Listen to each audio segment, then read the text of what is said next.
来，我们讲这个话题之前，先声明一下，等下你听到不舒服，不是我针对你，是现实先动手的。这是是是非非脱口秀，我们只负责把大家平时不敢讲，讲了会被骂，骂了又偷偷点头的东西拿出来晒太阳。有人讲一句话很狠，但又很真实，马来西亚华人为了赚钱哪里都可以去，然后马上补一句，这不是性格，是 DNA。 这句话一出来，华人点头，非华人皱眉，政治人物马上说我们要团结。团结可以，但账单谁来付？你看马来西亚华人移民外国是不是很突然？不是，是你现在才发现而已。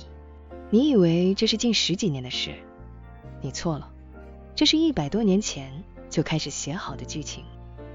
我们的祖先当年不是来发展多元文化的，不是来促进族群和谐的，也不是来响应政府号召的，那时根本没有政府。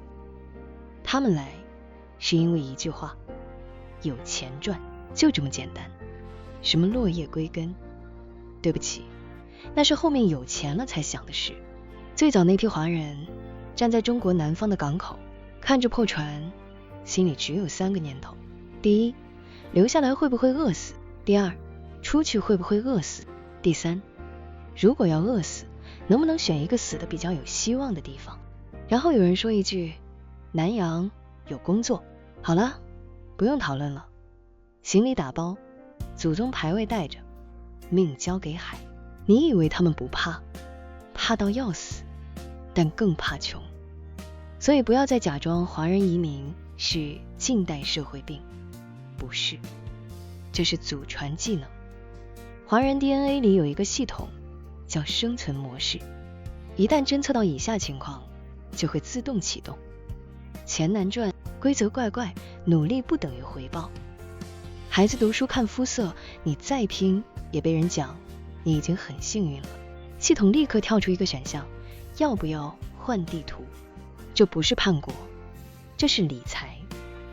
你以为华人移民的时候心里很浪漫吗？没有，他们不是说我要追求自由，他们是说这样下去赚不到。你问一个移民的华人为什么走，他不会跟你讲制度，不会跟你讲宏观经济，他只会讲一句很小的事，我孩子出来做工，起薪这样罢了。就这一句已经足够上飞机。所以有人讲马来西亚华人不爱国，拜托，你以为爱国是靠喊的？爱国是要靠生活撑的。你给我一个能安心赚钱，孩子公平，努力有回报的地方，我跟你讲，华人不走，不但不走，还会加班到晚上10点。问题是现在很多华人不是想移民，是被逼开始算。本来算学费，后来算房贷，再后来算通货膨胀，最后算一算，发现算不赢。这时候有一个亲戚从澳洲打电话来，一句话而已，你们那边现在这样哦。完了，脑袋开始动。你不要小看华人这一点，华人不是冲动型移民，华人是 Excel 型移民。先算汇率，再算税，再算孩子几年后读书，再算爸妈怎么办，最后再假装说一句，其实也没有一定要走了，然后半年后人不见了。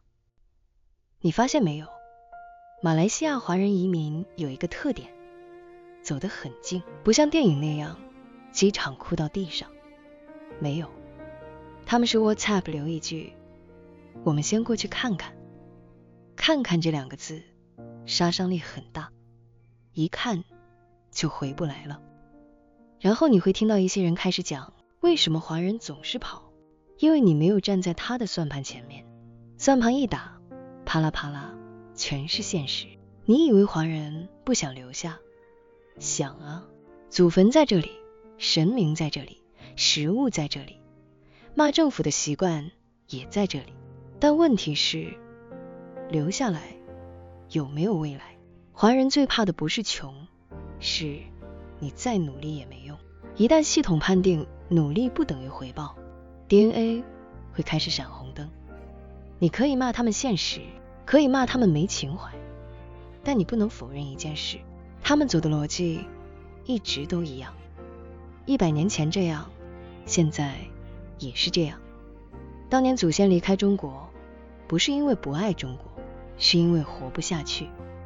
今天离开马来西亚，不是因为不爱马来西亚，是因为你猜对了。所以当有人很愤怒地说，马来西亚华人移民外国是一定会发生的，我反而觉得这句话很冷静，不是预言，是复盘。这是一个重复上演的剧情，不同的是，以前是坐船，现在是坐飞机；以前是卖命，现在是卖技术，但动机一模一样，赚钱、生存，给下一代一个不要每天算来算去的日子。你看，那些移民成功的华人，在外国最爱讲一句什么？其实马来西亚很好。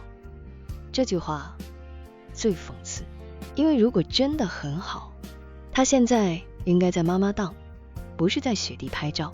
所以不要再用道德去骂移民，也不要再用情绪去解释现实。华人移民不是突然不爱，是慢慢被推到一个点， DNA 启动，行李箱自动出现。这不是阴谋，是历史惯性。你要阻止它，不是靠骂，是靠给人留下来的理由。不然的话，下一代华人不会问我要不要移民，他们只会问要移去哪里比较好。好，是是非非脱口秀讲到这里，你不一定要同意，但你一定听得懂，因为这不是立场，这是算盘声。